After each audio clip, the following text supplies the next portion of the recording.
We did everything that we needed to do in classic Trek, and so it was the perfect time to segue into the movie era. We are making more Monster Maroon uniforms than what they made for the initial Star Trek II, The Wrath of Khan. All the detail, all the quality and accuracy, if you may recall from our TOS uniforms, the same attention to detail, painstakingly is being made for these uniforms. These are very complicated. They are not costumes. They're not like Bill Tice's original 60s.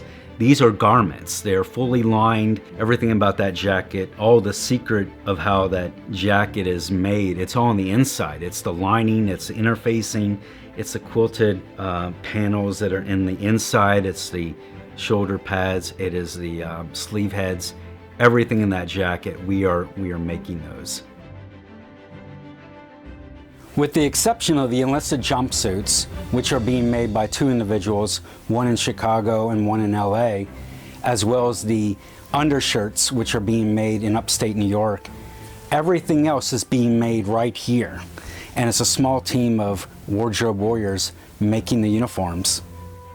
I came over to Johnny K's house to do some film tests with basically fabric and the uniform, and I was able to look at different fabrics of the burgundy, the maroon fabric, to see which would work best.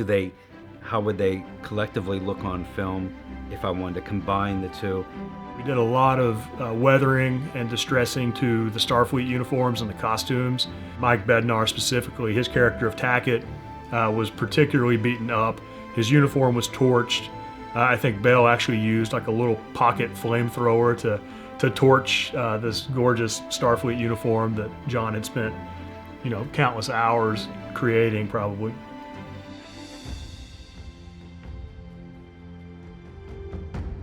I was speaking to Robert Fletcher over the phone, and each time I would talk to him, I'd have my list of questions prepared, and I would ask him about the garments and such. And oddly enough, he cared more about the Klingon uniforms and the look of the Klingons than he did about the Starfleet uniforms. Conversation always circled back to the Klingons, and he seemed most proud of that.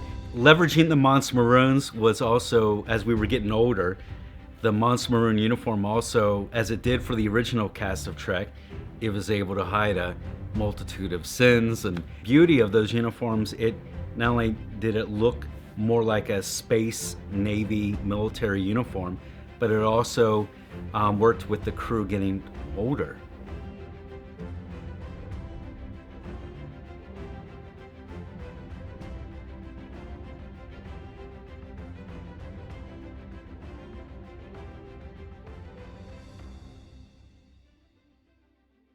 Can you blow some of that smoke out of your face? Hairspray break.